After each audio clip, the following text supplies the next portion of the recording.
Magandang araw po sa inyong lahat mga kababayan at eto nga mga karbi natin, Lisa at Marcos Jr. Ang mastermind. Nako, nagtatanong po mga kababayan, yan po Attorney Rowena Guenzon, may matinding banat kay Matibag, Lisa at Marcos Jr. Nako, yan po ang ating alamin mga kababayan sa video ito, pero bago po natin simulan yan, palike naman po ng video ito, malaking tulong po yan. Maraming salamat po at eto na nga, simulan na po natin to.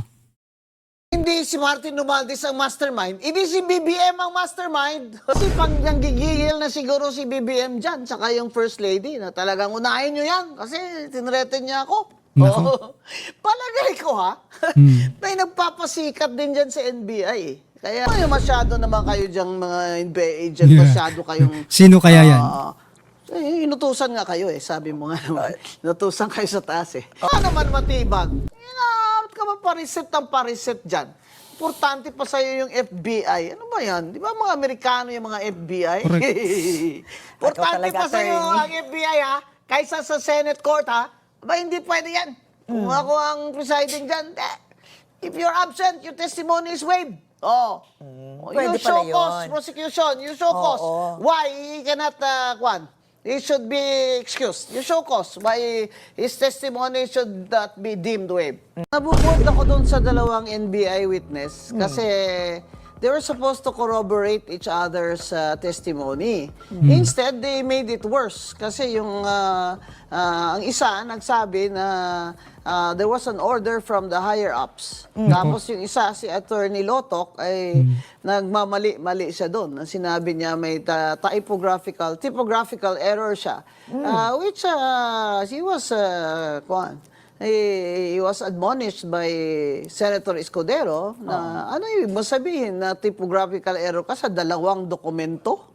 Which Senator Amy Marcos, of course, was the one who brought that out to the Senate court. So, the first 2 days, the first 2 witnesses ng prosecution, I don't think they were exciting at all. These NBI agents are so boring, You know that they're just, inuutusan lang sila. Yung tingin siya ng tingin sa notes niya, yun yung humarap. Kasi siguro nahihiya rin siya sa mga sinasabi niya. I was a judge also as COMELEC commissioner. I was chair of my division.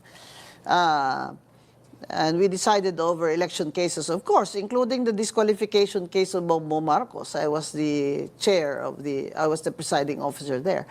Makikita namin yung demeanor ng witnesses.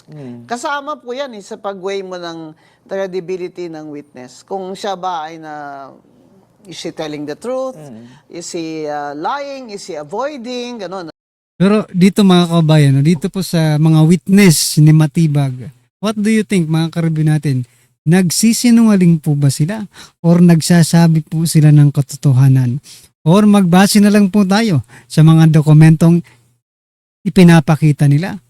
Kung ito ba ay kapanipaniwala, kung ito ba ay walang katuturan mga kababayan? So, yung Attorney Lotok, yung demeanor niya was very poor as a witness kasi tago siya ng tago sa notes niya at sinabi niyang dalawang typographical error. Tanggap-tanggap po ba yun? Parang di ba pag ikaw nga ay magsasubmit lang ng thesis mo, talagang double check ng proofing, triple check pa nga po. And I mean for an NBI agent. Ibig sabihin, he's not telling the truth. Kasi kung isa lang, baka masabi mo pa, baka nagkamali lang ng petsa ito, di ba? Pero dalawa, pare-parehas. Tsaka abogado siya. Hindi niya tiningnan bago siya nag-subscribe sa affidavit niya. Hindi naman siguro matatanggap ng mga senador yan at public na nagkamali lang siya. His rank is too high. Director siya. Tapos lawyer siya. His rank and professional qualifications too high to make two errors that are crucial because it will affect his credibility. Ma'am, marami rin tayong nakapansin ng mga taga-subaybay. May mga nag-message, may mga nag-post po sa ating mga channels. Marami nakapansin po, nakayuko po si attorney. Is this indicative of anything? Hindi po siya makatingin Nakayuko siya down? lang. Parasited ata. yung iba naman pong witnesses, ano, talagang Oo. eye to eye sa inyo. Oo, May different- talaga. What is Hindi, may diferensya po kasi yung mata. No? Hindi ko alam kung farsighted. Ano ba, pag nakaganon ba, farsighted yan? Pag nakaganyan, nearsighted. No, kasi makikita mo rin naman parang may diferensya talaga. Ano? does this indicate, ma'am? Or am I reading too much into No, it? you're correct. That's why I said na kaming mga huwes, ang mga huwes, including, of course, Senator Escudero, May problema sa mata will yata. have to take that demeanor as something na parang avoidance. Nag-avoid siya ng eye contact Eye because contact. ayaw niyang matanong ng hard Pwede, questions. pwede rin. That will affect his credibility. Hindi naman yata katanggap-tanggap na lagi na lang siya nakayuko, nakatingin sa notes niya. Kaya, di ba, the defense counsel, Totoo, di ba? Ito, share ko lang. Di ba yung tinatanong siya mga kababayan ni Senator Alan, no? Patungkol po sa video kung nasagot niya napanood niya ba yung video kasi may tatanong si Senator Alan. O nung sinabi na ni Senator Alan yung sagot, gano'n po ba talaga? O nagalit nga po si Senator Alan, kayo ang nag-imbestiga, ako pang tatanungin mo. Di ba? Parang hindi talaga. Itong si Lutok mga kababayan, parang hindi niya talaga napanood yung kabuuan ng video yon at nagre-rely lang po siya sa daladala niyang script mga kababayan. Yeah? emphasize that he was just reading from his notes. But you know, reading from your notes is also allowed, even in court. If you read from your notes, na the notes na ikaw ang gumawa. Pero siyempre, hindi naman yung lahat, babasahin mo na lang dyan para ka namang, ano ka, parang robot ka lang.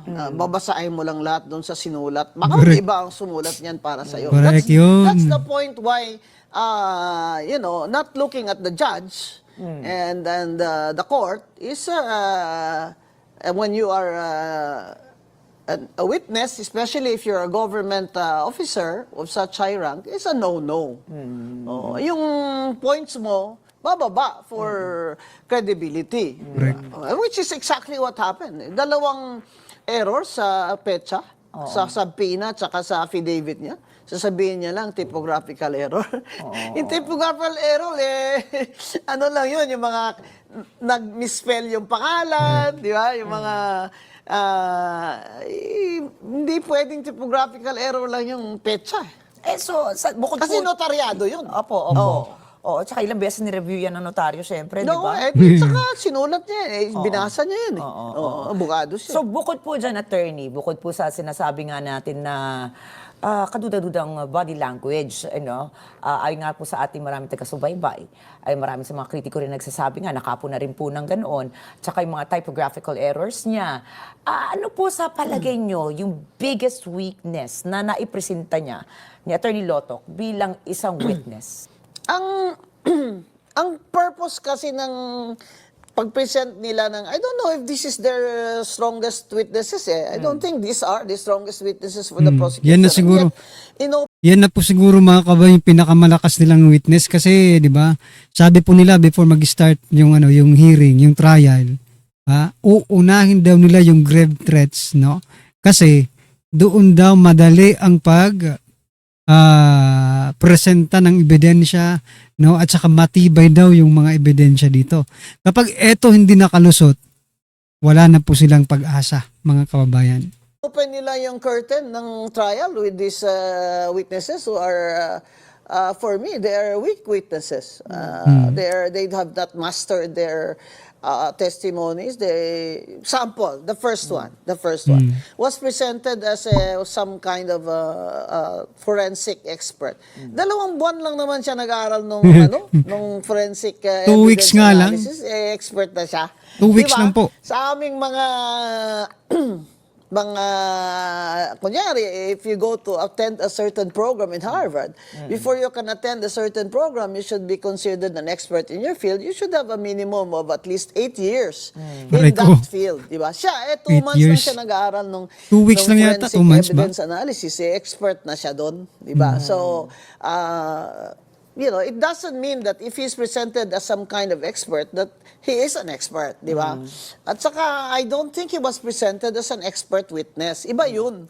Iba yung dapat siligutan, sinabi niya, Your Honors, we are presenting at the NBI agent so-and-so as an expert witness on forensic analysis of the Expert. video. He is an expert witness on that video. But unfortunately, yun nga, hiningi lang nila sa ABS-CBN yung video na yun after the date that they issued, that this attorney Lotok signed or had his affidavit notarized. So, hindi nagtutugma.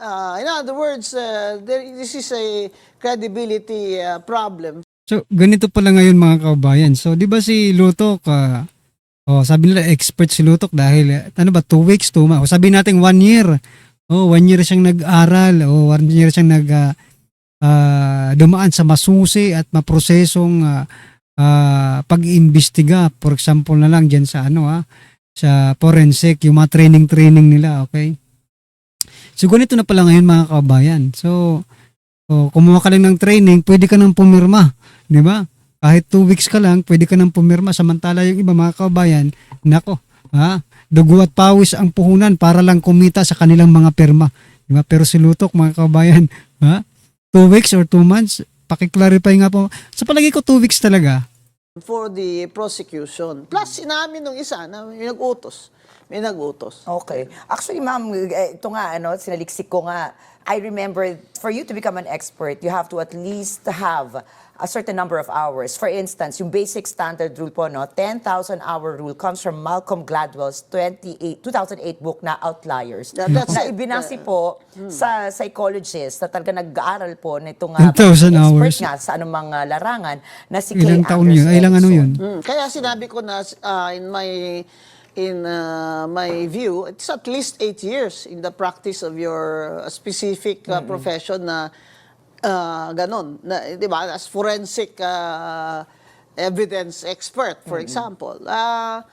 Ang hirap naman na paniwalaan natin yung sinasabi niya, siya mismo parang Hindi ka hindi siya panipaniwala. sure. Tingin siya ng tingin doon sa notes niya. Tsaka sinabi nung his first witness na may nag-utos from the top. So, it gives us the conclusion that this is really, the VP Sara was really a target of political persecution. Remember, of course, impeachment really is political, hindi ba? Pero hindi naman pwedeng walang ebidensya. Kasi nga court siya, di ba? The Senate now functions as an impeachment court. So hindi na po pwede diyan yung mga pa-bragadotso, pa-sigat-sigat na kukwelyuhan kita, kakaladkarin kita.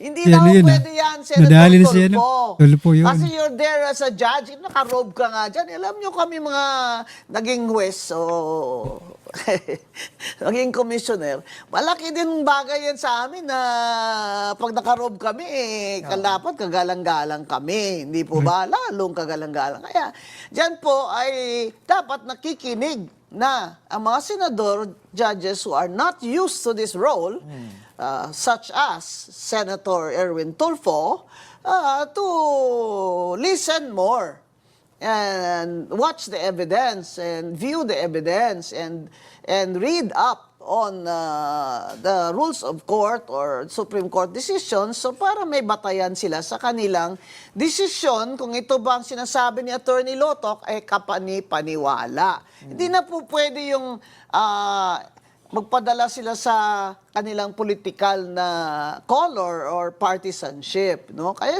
titingnan ng tao, dapat ang Senate Impeachment Court ay dapat maging fair para may due process naman ang VP Vice President. They have to be fair. Not only that they have to be fair and impartial, but they must appear to be fair and impartial. Do you Di think ba? they will, at the end of the day, be fair and impartial? Senator Risa Ontiveros has a problem with impartiality because she has already declared that she's running for president against VP Sara in 2028. And that makes her not impartial because she has a conflict of interest. Conflict of It is interest. in her benefit, to her benefit, that VP Sara is therefore impeached because she is the woman to beat in 2028. But so if I were the defense counsel, I will file a motion to inhibit Senator Risa Ontiveros. It has been done before. Siyempre, pag may conflict of interest po, It's no? never been done in an impeachment trial. But in Nako. Lahat naman po siguro sila mga kababayan may conflict of interest dyan eh. Kasi, di ba? Oh, marami po dyan ang mga galit kay BP Sara mga kababayan. Kung conflict of interest po ang pag-uusapan natin, baka maubos po yung prosecution, di ba? Oh, si Luestro, di ba? Lead counsel ng prosecution mga kababayan. Di ba may utang pa yan kay BP Sara? Oh, may utang yan eh. Ay hindi pa binayaran mga kababayan. Ewan ko lang kung nabayaran na. Conflict of interest din po yan, di ba? other countries, would you Well, would in you other have? courts, the judge other can courts? be inhibited. Kasi parang ayun po yung logical dapat di ba? Kasi kung may Yeah. interest ka nga pang sarili. Ay, nag-declare na siya. Oo. In fact, galing na siya dun sa amin sa Iloilo na nag-meeting, na doon, ng malaking crowd. So, may conflict of interest siya. Dapat siya na mismo, para she will look good, siya na mismo nagsabi na after reflection, I think I better inhibit myself. Well, If I were advising Senator Risa Ontiveros, I would advise her to inhibit herself. okay, ma'am, dito naman po kasi ay patas tayo sa balita, di ba? So, ito naman po, mapunta po tayo, speaking of being fair, kay presiding officers, Senator Judge na si Cheese Escudero, ano po masasabi niyo? Kasi meron din po mga kritiko, mga opposition din na nagsabi, aba, mukhang may hope, mukhang promising yung kanyang pagpe-preside. Dahil sa ngayon, it appears that is trying to be fair or The appear question fair. is, Your take, ma'am. number one, why did the majority have to pick Senator Escudero when Senator Gatchalian was already the Senate President? And my reading of the Constitution is he should be the one presiding because it is not the President or the Chief Justice who is being impeached.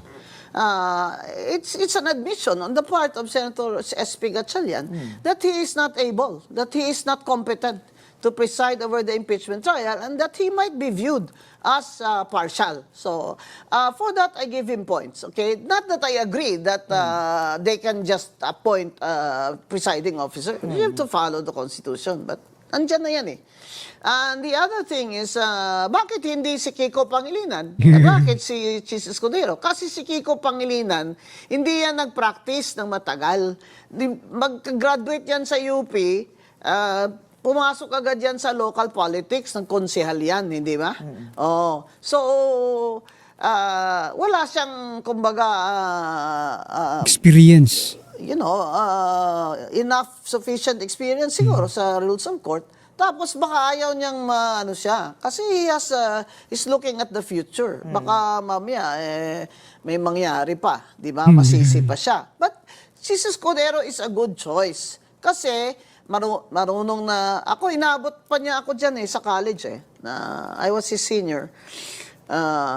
Nag-abot pa kami sa college. He's a good choice because among them, he's the one who knows the rules of court better. And he has already, what do you call this? I think he practiced law before he entered politics. So far naman, ang mga call ng mga ruling ni Senator Escudero ay ayon naman sa rules of court, tsaka sa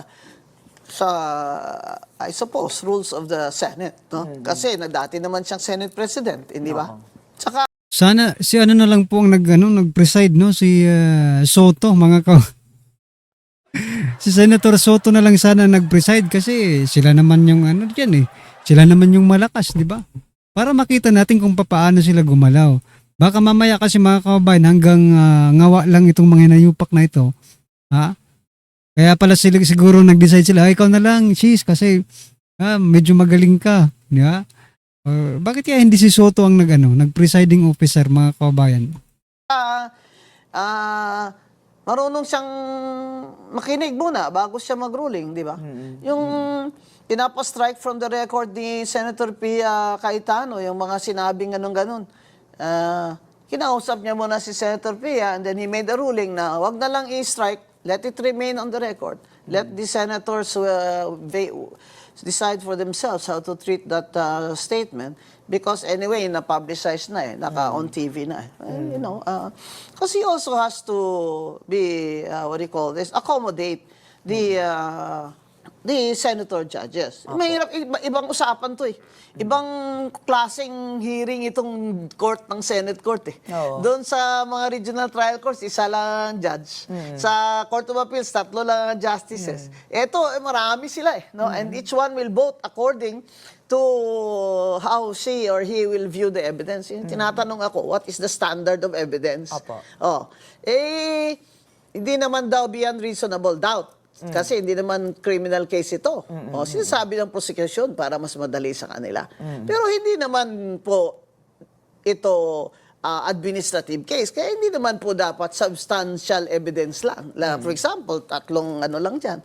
Dokumento lang, ganyan. Pwede na yan. Hindi pwede. Hindi rin ito civil case na preponderance o paramihan ng testigo. Hindi rin pwede. Sa akin, although the rules of the Senate does not specify, correct me if I'm wrong, Senator Escudero, that the Constitution also does not specify because the Constitution gives the Senate and the senators leeway to exercise their judgment and discretion according to their appreciation of the evidence. In my opinion, dapat po somewhere naman in between. Huwag naman yung napakadali. Huwag naman yung beyond reasonable doubt dahil hindi naman po ito kriminal na kaso. Political naman pong kaso ito eh. At the end of the day, titingnan nyo kung sinong bumoto to Correct. impeach Sara. Sigurado si Risa Wala na. Ontiveros will vote to impeach Sara kasi that is her going to be her nemesis in 2028. That's why I'm advising her to inhibit herself. It's unsolicited advice, di ba? So dapat clear and convincing evidence. Hindi naman siya beyond reasonable doubt, hindi naman to criminal case, hindi rin siya administrative case, hindi siya civil case. Gawin nyo naman clear and convincing evidence, you know?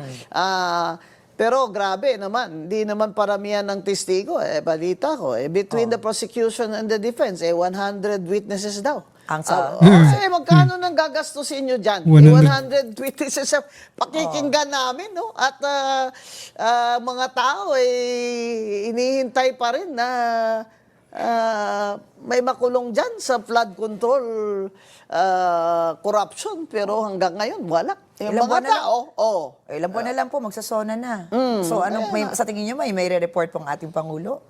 di bilis-bilisan nila na mapakulong si Martin Romualdez para masabi niya na, may pinakulong ako ng malaking isda naman. First cousin ko yan, pero pakulong siya. Oo, di ba? Kasi kung hindi si Martin Romualdez ang mastermind, hindi si BBM ang mastermind.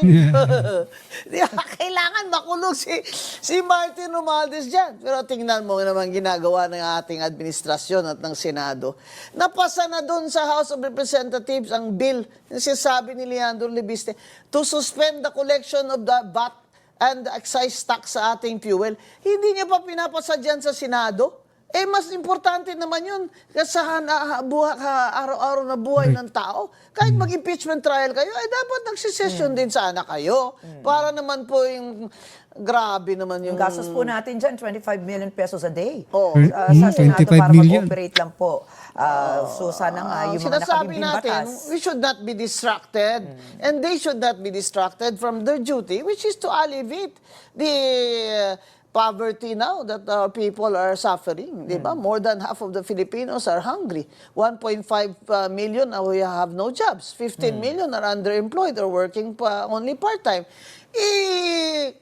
Suspend nyo na muna yung collection ng excise tax at VAT dyan sa fuel para... So yan mga kabayan, ano pong inyong opinion dyan? Just comment down below. At eto mga karbi natin, pasadahan din po natin itong mga nagte-trending na balita dito po sa social media. At eto nga, unahin na po natin itong mga kabayan. Ito pong si Chua. Sabi po din dito ni Chua mga kabayan, lumabas na ang ebidensyang hinahanap namin. Aba, naghahanap pala kayo ng ebidensya. Ha? Akala ko ba may ebidensya na kayo? Di ba? Lumabas daw mga kababayan yung ebidensya nila. Ano kayang ebidensya ito? Mamaya malalaman po natin yan. Pero ito po muna, ang naging komento ng ating mga kababayan patungkol po dito, sabi po ni Rica, ano yun? Ngayon nyo lang nakita. Koreka. Istorya sabi po ni Michael, sabi naman po ni Rinaldo, yun, buti na lang nagawan ng paraan. Aray ko po. Sabi naman po dito, nagsampa ng kaso, nasa korte na ngayon, nasa korte na, ngayon pa lang naghahanap ng ebidensya. Ayan nga ang mahirap dito sa ginagawa nila. Fishing expedition, mga kababayan. You fish for the evidence, correct. Anong lumabas? Sipon. Ayan, sipon pati ano yung isa? Yung laway, yun ang lumabas mga kababayan. Oo, lumabas na ang ebidensya, laway at sipon. Sabi na nga ba, sabi ni John Pupos, typo na naman, yan, ang bilis nyo talaga, ang galing, sabi po ni Ronnie. Sabi po dito ni Maria, wow, nakapangisda na ata, o yan, nakapagpaksiw, nakapagtinola, ano pa man ang ginawa nila mga kababayan. Dahil lumabas na, linabasan na po sila mga kababayan ng ebidensya. Ayan ito po yung ebidensya nila mga karibin natin. Sabi po ni Chua. Sabi po dito ni Chua, yung threat na sinasabi niya, yun na mismo yung ebidensya namin. Aray ko. Yung threat daw mga kababayan, yun na daw ang ebidensya. Hindi wow. Ano yun? For example, mga kababayan, no? Grave threats naman pinag-uusapan natin. For example, di ba? May may group project, for example, mga estudyante. Ikaw, siyempre, ikaw ang leader. At kilala mo na yung mga classmate mo na mga grabe kong malate. Sabihan mo ngayon yung classmate mo, pag ikaw na late ka bukas, patay ka sa akin, di ba? Yari ka. Grave threats ba yon mga kababayan? Pag tayo bumagsak dahil sa kagagawan mo, dahil palagi kang late, yari ka sa amin. Diba? Patay ka sa amin. Parang ganun, di ba mga kababayan? Parang ganun yan Di ba? May kondisyon. Bago siya mapatay, may kondisyon. Pag tayo bumagsak, dahil sa kagagawan mo, hinayupak ka, yari ka. Patay ka sa amin. Di ba? Malabo yung Chua. Yung ebidensya ninyo. Mismo yung threat ni BP Sara. Ewan ko lang Pero kung ako ang Senator Judge, mahirap. No? Mahirap paniwalaan yan. Maski nga yung mga witness ninyo to justify that it is a grave threat is mahirap din paniwalaan. Di ba? Ito po ang sabi ng ating mga kabayan dito. Sabi po dito, malutong ba mura sa'yo doon sa video? Ayan Ilong. Ayan buwang, sabi po ni JJ. Sabi ni Migs, tama jud si BP. Si Chua walang alam sa batas. Ayan. Pero attorney yata ito no? Iwi nasad nawong klaro kaayo. Yan Genius, sabi po ni genius ka talaga. Sabi ni Jason, genius ka talaga, Chua. Ngano nahimo naning congressman syempre di ba mga kababayan, sabi ni Boying Remulla para daw yumaman ka, wag ka daw tumakbo bilang opisyal ng gobyerno, di ba? Pero mali yung mga walang alam, yung mga bobo, yung mga tamad, okay, yung mga walang pinag-aralan, for example lang sila itong masigasig na tumatakbo sa ating mga bilang mga opisyal ng ating gobyerno. Bakit? Kahit wala kang alam mga kabayan, kahit bobo ka, kahit hindi ka nakapagtapos, as long as manalo ka, mailik ka bilang opisyal ng gobyerno, paldo, paldong-paldo. Kahit nga barangay captain lang, paldo pa rin di ba? Ito pa kayang congressman na ito. Ano pong masasabi niyo dyan mga kabayan? Just comment down below. At ito, i-share na rin po natin to mga karibin natin. Ito pong si Matibag. Sabi po kasi dito, Melvin Matibag, may alas versus Sara Duterte. Teka lang, mga kababayan. Akala ko ba witness ka lang? Bakit ikaw ang may alas? Ha? Witness ka lang. Ibig kong sabihin mga kababayan, dapat hindi po siya ang may alas. Ang may alas po ay yung prosecution at ang alas nila si Matibag, di ba? Ikaw ang alas ng prosecution dahil ikaw na ang nag-iisang kakanta. Okay, sa Lunes. Magkakaalaman na kung ikaw ba ay kapanipaniwala, kung ikaw ba ay nagsisinungaling. Matibag. Wala kang alas. Ikaw talaga ang alas. Ikaw ang alas ng prosecution para manalo sila. Kaya galingan mo. Ngayon pa lang, wag ka nang matulog. Okay? Wag ka nang matulog. Ngayon pa lang, memoryahin mo na yung script mo dahil sa Lunes kapag ikaw ay umattend sa impeachment hearing, gigisahin ka. Gigisahin ka ng mga senador. Hindi kong sinasabi na si Senator Alan Cayetano. Ang sinasabi ko po ay gigisahin ka ng mga senador sa inyong mga testimonyang gagawin. Ayan mga kababayan, ano po ang inyong opinion, reaction patungkol po dyan? Just comment down below. At syempre, wag pong kalimutang i-like ang video ito mga kababayan. Maraming salamat po.